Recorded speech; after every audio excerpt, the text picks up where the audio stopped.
then the champion of human rights and renowned country in the field of software and computer science, India would not be at the top list among the world's most rape victim nations. Education. Kind of lesson. The country where sex education is necessary for the students of 5th and 6th class, what kind of moral values they are teaching to their students? वो American embassy वाली बात आती है कि वहाँ से जब से आया तो ये पीटीएम का हामी हो गया। भाईजान कोई पहले तहकीक कर लिया करो। ये 2014 की बात है। अमेरिकन एम्बेसी एक और यूएसएड के इश्तराक से ये लोग एक डिबेट कंपटीशन ऑर्गेनाइज कर रहे थे, जिसमें कहा था कि जी is education necessary for peace, क्या तालीम अमन के लिए ज़रूरी है, आप इसके हक़ में बोलें या ख़िलाफ़ बोलें। मेरे HOD ने, मैं army public college of management and sciences में पढ़ता था, उनके शहीर तुम अच्छे तकरीर कर लेते तो जाओ। मैं क्या सर, मैं अव्वल तो डिबेट कॉम्पिटिशन्स में हिस्सा नहीं लेता, मैं तो वैसे मुकर्रर हूँ, लेकिन यहाँ तो बिल्कुल भी नहीं जाऊँगा। पीछे अमेरिका का झंडा लगा होगा, सामने मैं तकरीर कर रहा हूँगा तो कोई भी तस्वीर लगा के बोलेगा गद्दार हो गए। मैं वापस आया क्लास में, देन आई रियलाइज कि यार नहीं, हम लोग जो अमेरिका का झंडा पिछले 4-5 सालों से जला रहे थे उसका तो कोई फ़ायदा नहीं है। अखबार के नुक्कड़ में वो भी लोकल अखबार के नुक्कड़ में कोई छोटी सी सुर्खी लगी होती है कि शहीद सियालवी ने अमरीकी परचम नजर आतिश किया, अपने गम गुस्से का इजहार करते हुए कहा कि हम लोग अमरीकी ग़ुलामी नहीं करेंगे। मैंने कहा इसका क्या फ़ायदा। मुझे रियलाइज़ हुआ, मैंने कहा जाके मुँह पे बात करेंगे उनके सफ़ीरों काबीना के सामने। मैं गया HOD साहब के पास, मैंने कहा सर मैं जाना चाहता हूँ। HOD साहब ने हंस पड़े, उन्हें अंदाज़ा हो गया कि अब ये करना क्या चाह रहा है। उन्होंने कहा शहीद तो मुझे ज़रा तकरीर लिख के दो ना, और वो मैं देखूँगा, उसके बाद फिर मैं तुम्हें जाने दूँगा। मैंने खैर तकरीर लिखी कि मलाला बड़ी नेक खातून है और आफिया सिद्दीकी को सही गिरफ़्तार किया गया और हमें दहशतगर्दी के ख़ात्मे और अमन के क़याम के लिए अमरीका का साथ देना होगा। HOD साहब ने वो पढ़ी, मुस्कुराए, कहते हैं बेटा ज़मीर तो मेरा भी नहीं मानता कि तुम ऐसी बातें करो, ना ही तुम्हारा मानता होगा, लेकिन अलबत्ता पोजीशन इसी से आएगी। मैं क्या बिल्कुल सर, पोजीशन तो इसी से आएगी। तो क्या पहन के जा रहे हो, शेरवानी तो नहीं पहन रहे? मैंने कहा नहीं सर वो शेरवानी तो नहीं ना, अमरीकी एम्बेसी का फंक्शन है तो पैंट कोट शैंट कोट टाई शाई लगा के जाएंगे। कहता हाँ, यही मैं तुम्हें बता रहा था कि वो कोई बुरा इंप्रेशन उन पर ना पड़ जाए। हम पहली बार ही हमारी यूनिवर्सिटी को जाने दे रहे हैं तो कोई अच्छा इंप्रेशन पड़े।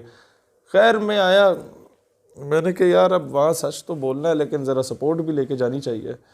मैंने सर के पास दोबारा चले गया। मैंने कहा सर आपको पता है हमारा इदारा पहली मरतबा जा रहा है किसी एम्बेसी के प्रोग्राम में, तो इलेक्ट्रिकल इंजीनियरिंग, सॉफ्टवेयर इंजीनियरिंग और BBA के बैच के 10-10 बच्चों को हम लोग ऑन बोर्ड लेते हैं। आप इजाज़त लें कि ऑडियंस के लिए हमें 30 बंदे चाहिए और एक टीचर भी हम रख लेते हैं उसमें, ताकि बच्चे डिसिप्लिन उनका मेंटेन रहे। तो जब मैंने ये कहा कि टीचर भी रख लेते हैं तो उनके वहम गुमान में भी नहीं आया कि ये कोई जाके वहाँ पर दंगा शंगा करने के इरादे में। खैर उन्होंने कहा बिल्कुल ठीक है, तो मुझे लिस्टें प्रोवाइड करो किस किस को लेके जाना चाहिए। मैंने कहा सर मैं आपको लायक बच्चों की लिस्टें देता हूँ। अब ज़ाहिर है वो एक डिपार्टमेंट के HOD थे तो बाकी डिपार्टमेंट्स में कौन लायक है कौन नहीं है उससे तो उन्हें सरोकार नहीं था। तो मैंने जितने दान नुमा टाइप, माजरत के साथ वो सुन भी रहे हो, मतलब हटे कटे ज़बरदस्त दबंग टाइप हमारे जो दोस्त अहबाब होते थे तमाम डिपार्टमेंट्स के, उन सब के नाम वहाँ तहरीर किए। और टीचर्स जो 3 हमने रखे वो रखे जो हमारे टाइप के फ्रेश होते थे, जिन्हें फ्रेश BS ऑनर्स या MS किया होता था और आ जाते थे वहाँ विजिटिंग फैकल्टी के लिए। तो हमारा एज डिफरेंस इतना नहीं होता था तो गपशप आपस में अच्छी होती थी। उनको भी हमने ऑन बोर्ड लिया। उन्हें कहा सर आप जाएंगे एम्बेसी का प्रोग्राम है, तो बड़े खुश हो गए कि हाँ चलेंगे इंशाल्लाह।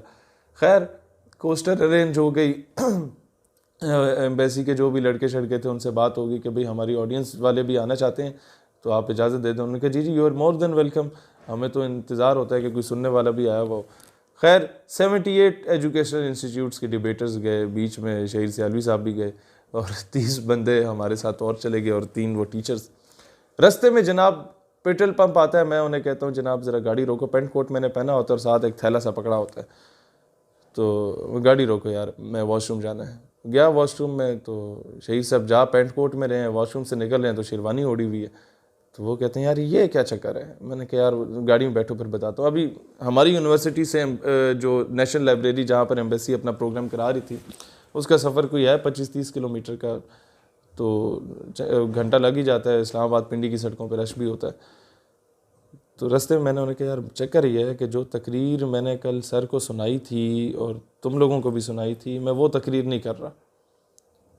तो क्या कर रहे हो फिर? मैंने कहा यार मैं तो सच बोलने जा रहा हूँ आज, या आर होएगा या पार होएगा। कहते नहीं यार असी सारे कटे जाएंगे।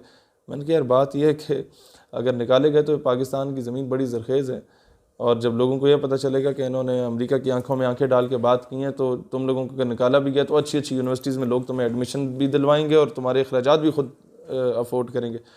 तो वो थोड़े से खैर उन्हें मैंने मुतमईन कर लिया, और मैंने कहा बस मैं तकरीर शुरू करूँगा तो तुम लोगों ने जो है ना वो कर दे रहे हैं, सपोर्ट इस तरह करनी है कि किसी की ज़रूरत ना हो आके मुझे रोके। खैर मैं तकरीर करने गया, क्या तकरीर की वो आप देख लेंगे।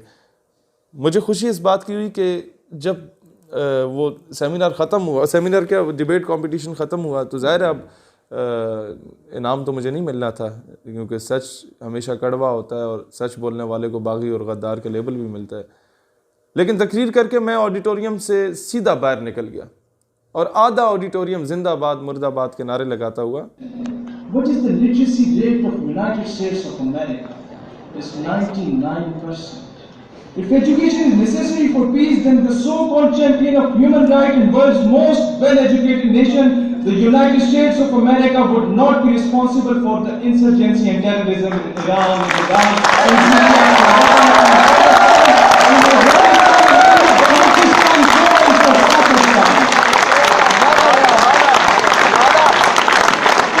Yes, education is necessary for peace.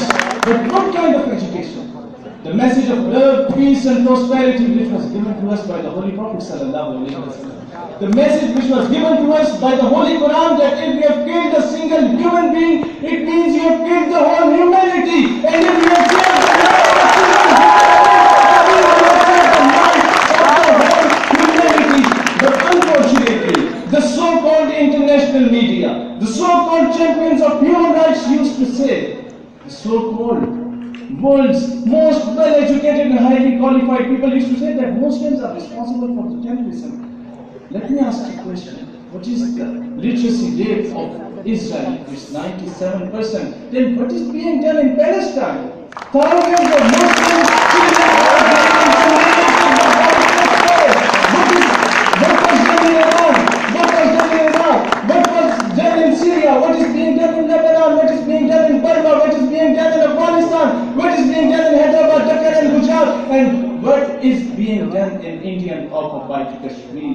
So, it has been proved that Muslims are not terrorists, rather they are being terrorized. बाहर निकल गया, और मुझे फ़ख्र इस बात का हासिल है, इस तकरीर में आपने सुना होगा कि मैंने I am the first one जिसने अमेरिकन एम्बेसी के प्रोग्राम में नामूस रिसालत सल्लल्लाहु अलैहि वसल्लम के दिफा की बात की। For peace, then Charlie Hebdo of the most well-educated country, France, would not be responsible for the anarchy in the entire Muslim world. Then according to law of God, where you can't pinch and hurt the feelings of any religion, caste or creed, and according to the international blasphemy law, what do you say about the nation where patience are the most sensitive about their beloved Prophet sallallahu alaihi wasallam? Dear audience, let me to express extent of these patients in my national language, because English Linguistics Council dropped by these patients. हमने हर दौर में नामों से रिसालत के लिए छोड़कर सियासत का सिलसिला फ़ुज़ूल, फ़कत एक नाम मोहम्मद से मोहब्बत की। मैंने अफ़गानिस्तान से फ़लस्तीन, कश्मीर से बर्मा तक के एक एक मुसलमान मज़लूम की बात की और कहा कि दहशतगर्द असल तुम लोग हो, अमेरिका वालों, जो दुनिया का अमन तबाह कर चुके हो। खैर जब मैं ऑडिटोरियम से बाहर निकला तो आधा ऑडिटोरियम नारे लगाते हुए बाहर आ गया। पोजीशन मेरे लिए वो नहीं थी कि वो फर्स्ट सेकंड थर्ड पोजीशन देते, वो तो देनी भी नहीं थी उन्होंने। पोजीशन मेरे लिए ये थी कि जो दूसरे स्कूल्स और कॉलेजेस और यूनिवर्सिटीज़ के टीचर्स और प्रिंसिपल्स आए हुए थे अपने बच्चों को लेके साथ, उन लोगों ने मेरा माथा चूमा था कि बेटा तुमने हक अदा किया, सच बोला।